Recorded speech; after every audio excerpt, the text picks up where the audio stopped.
Hello दोस्तों, मैं जीत स्वागत करता हूं आपके अपने चैनल जीत फॉर यू पर। आज के इस वीडियो में देखेंगे इकाई 5 कृतिका भाग 1 क्लास 9 की अपन हिंदी रिमेडियल मॉड्यूल को सॉल्व कर रहे हैं और ये अपनी लास्ट इकाई है।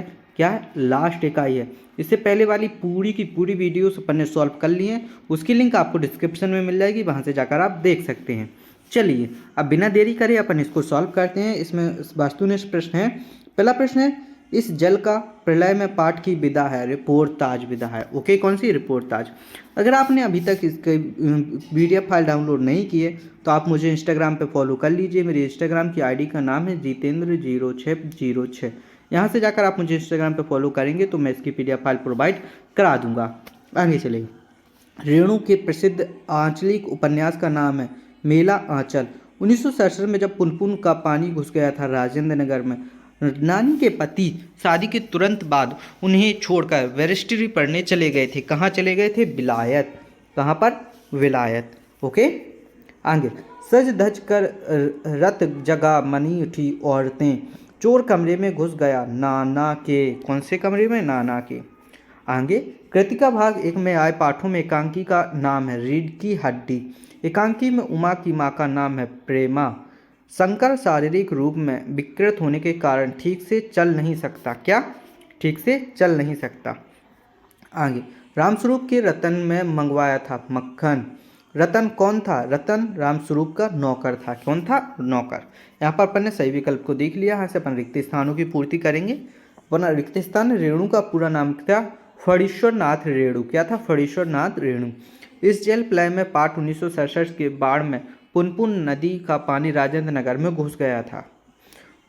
अगला है, वह जमीन जो जोती बोई ना जाए उसे क्या कहते हैं? परती कहते हैं। मेरे नाना पक्के साहब माने जाते हैं। बे परिजात से कम जादुई नहीं मालूम पड़ती थी। नानी के मन में देश की आज़ादी के प्रति जुनून था। क्या था? जुनून। लेखिका की माँ की शादी होने से पहले नानी की मृत्यु हो गई थी। क्या हो गई थी? हो गई थी मृत्यु। हमारी बहू तो ऐसी है कि कोई धोई पोंछी और छींके पर टांग दी। लेखिका मृदुला गर्ग की तीसरे नंबर की बहन का नाम चित्रा था। क्या था? चित्रा। उर्दू में तालीम शब्द का अर्थ होता है शिक्षा। 15 अगस्त 1947 के दिन आज़ादी के जश्न देखने में लेखिका मृदुला गर्ग टाइफाइड रोग होने के कारण नहीं जा पाईं। 15 अगस्त 1947 के समय लेखिका मृदुला 9 वर्ष की थीं। ग्रामोफोन एक तरह का बाजा है। क्या है? बाजा। रीढ़ की हड्डी एकांकी विधा में लिखी गई रचना है। रीढ़ की हड्डी एकांकी में कुल 6 पात्र हैं। कितने पात्र हैं? 6 पात्र हैं। यहाँ से अपन सही जोड़ियों को देखेंगे। सही जोड़ी है, इस जल प्रलय में फणीश्वर नाथ रेणु। एक किसका है? फणीश्वर नाथ। मेरे संग की औरतें मृदुला गर्ग। क्या है? मृदुला गर्ग। रीढ़ की हड्डी जगदीश चंद्र बाथुर। पंच परमेश्वर मुंशी प्रेमचंद। किसने लिखी है? मुंशी प्रेमचंद ने। लेखिका मृदुला गर्ग आ जाएगा। घर का नौकर रतन है। कौन है? रतन। कर्नाटक का छोटा कस्बा बालाकोट है। रीढ़ की हड्डी श्री जगदीश चंद्र माथुर आ जाएगा इसमें। अब क्या करेंगे अपन? आगे एक वाक्य में उत्तर को देखेंगे। साक्ष्य पत्रिका के विशेषक का नाम क्या है? साक्ष्य पत्रिका के विशेषक का नाम नदिया की आग है। क्या है? नदियों की आग। आगे चलिए, अगला क्वेश्चन है अपना, पानी देखकर लौट रहे लोगों की आंखों और जुबान पर एकमात्र जिज्ञासा क्या थी? पानी देखकर लौट रहे लोगों की आंखों और जुबान पर एकमात्र जिज्ञासा थी, पानी कहाँ तक आ गया है? कहाँ तक आ गया है? ठीक है ना। आगे अगला क्वेश्चन है, इस जल प्रलय में पाठ में वाणी के को कहा गया है? पाठ में बाढ़ के पानी को मृत्यु का तरल दूत कहा गया है। क्या कहा गया है? मृत्यु का तरल दूत। पान वाली की बिक्री अचानक क्यों बढ़ गई थी? पान वाले की बिक्री अचानक इसलिए बढ़ गई थी क्योंकि लोग बाढ़ देखने जमा हो रहे थे। रीढ़ की हड्डी एकांकी किस समस्या पर आधारित है? रीढ़ की हड्डी एकांकी सामाजिक समस्या पर आधारित है। किस समस्या पर? सामाजिक समस्या पर। मेरे संग की औरतें पाठ में लेखिका कुल कितने भाई बहन हैं? कुल 5 भाई बहन है। कितने भाई बहन है? कुल 5 भाई बहन हैं। आगे, लेखिका मृदुला गर्ग की परदादी ने मंदिर में जाकर मन्नत मांगी थी। क्या मन्नत मांगी थी?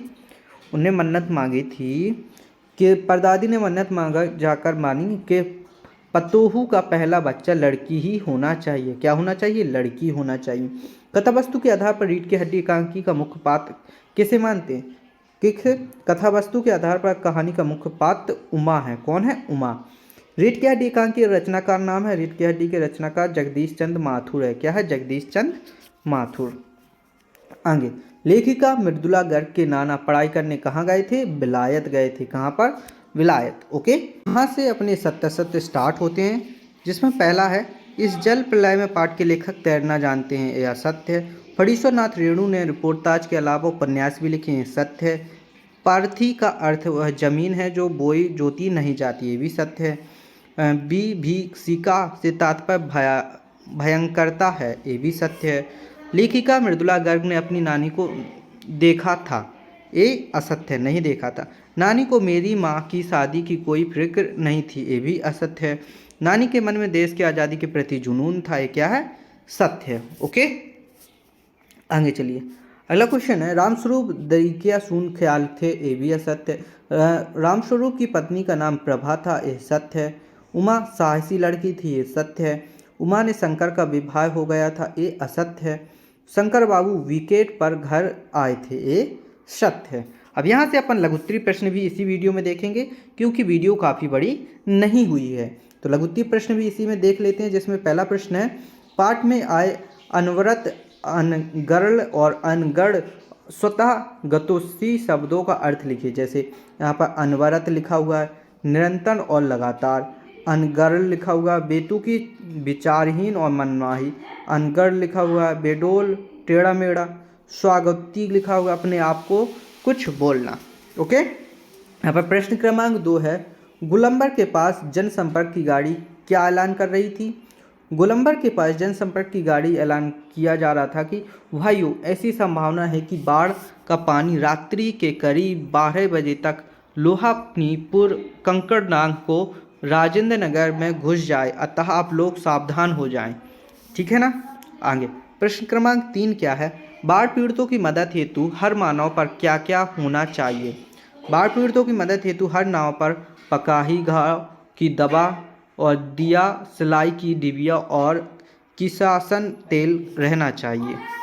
रेणु के मित्रों के नाम लिखिए। यहाँ पर रेणु के मित्र जितेंद्र जी, विनीता जी, बाबू भैया और इंदिरा जी रेणु के मित्रों के नाम हैं। आगे क्वेश्चन नंबर 5 क्या अपना, बाढ़ पीड़ितों के क्षेत्र में कौन कौन सी बीमारियां फैलने का खतरा होता है? बाढ़ पीड़ितों के क्षेत्र में बुखार, प्लेग, हैजा, मलेरिया इत्यादि बीमारी फैलने का आशंका रहती है। आगे, शिक्षा का बच्चों का जन्मसिद्ध अधिकार है, इस दिशा में रेणुका मृदुला गर्ग के विचारों को लिखी। तो लेखिका मृदुला गर्ग बच्चों की शिक्षा के प्रति जागरूक थीं। जब वे कर्नाटक के छोटे कस्बे में रहती थी तब उन्हें पता चला कि वहाँ बच्चों का कोई स्कूल नहीं है। उन्होंने कैथोलिक मिशन के विपरीत स्कूल खोलने को कहा, लेकिन वे तैयार नहीं हुए। जब उन्होंने लोगों को मिलकर स्वयं अंग्रेजी, हिंदी, कन्नड़ और 3 भाषाएं सिखाने वाला स्कूल आरंभ किया। आगे क्वेश्चन नंबर 7 क्या है, मृदुला गर्ग अपनी नानी से क्यों प्रभावित थी? मृदुला गर्ग अपनी नानी से पढ़ी लिखी न होकर भी स्वतंत्र विचारों वाली महिला थी। उनका अपनी बेटी के विवाह स्वतंत्र सेनानी से कराने के फैसले से पुराने समय में भी पुरुषों की मिलने के साहस रखने के कारण से लेखिका ने अपनी नानी को कभी नहीं देखा पर प्रभावित किया। आगे अगला क्वेश्चन है, क्वेश्चन नंबर 8, रीढ़ की हड्डी एकांकी का उद्देश्य लिखिए। रीढ़ की हड्डी एकांकी का उद्देश्य पूर्ण एकांकी है। इस एकांकी के द्वारा लेखक ने समाज में फैली हुई विषमता, रूढ़ियों को दूर करने की कोशिश की है। लेखक ने इस एकांकी में लड़के एवं लड़कियों का भेदभाव खत्म करते हुए शंकर जैसे लड़कों की अपेक्षा उमा जैसी लड़कियों को समाज की आवश्यकता बताई है। क्वेश्चन नंबर 9 क्या है, रीढ़ की हड्डी एकांकी में कितने प्रकार के खेलों की चर्चा की गई है?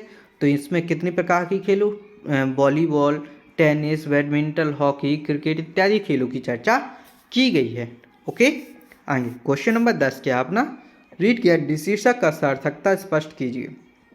तो रीढ़ की हड्डी शीर्षक एकांकी में भावना व्यक्त करने की बिल्कुल सही एवं शीर्षक समाज की श्रीगली मानसिकता में व्यक्त किया गया है तथा उस पर प्रवाह किया गया है। क्योंकि रीढ़ शरीर का मुख्य हिस्सा होता है, वही सीधा रखने में मदद करता है। अगला क्वेश्चन है जो कि इस पार्ट का लास्ट यानी कि इस बुक का लास्ट क्वेश्चन है, रीढ़ की हड्डी एकांकी में कितने प्रकार के खेलों की चर्चा की गई है? रीढ़ की हड्डी एकांकी में 5 प्रकार के खेलों की चर्चा की गई है। हॉकी, क्रिकेट, वॉलीबॉल, टेनिस और बैडमिंटन। तो यहाँ पर अपन ने इस बुक का पूरा सॉल्यूशन देख लिया। अब इस बुक को अपने दोस्तों के साथ शेयर कर सकते हैं। वीडियो को लाइक और चैनल को सब्सक्राइब कीजिएगा ताकि हर आने वाली वीडियो का नोटिफिकेशन आपको मिल सके। मिलते हैं ऐसी अगली वीडियो में, तब तक के लिए धन्यवाद।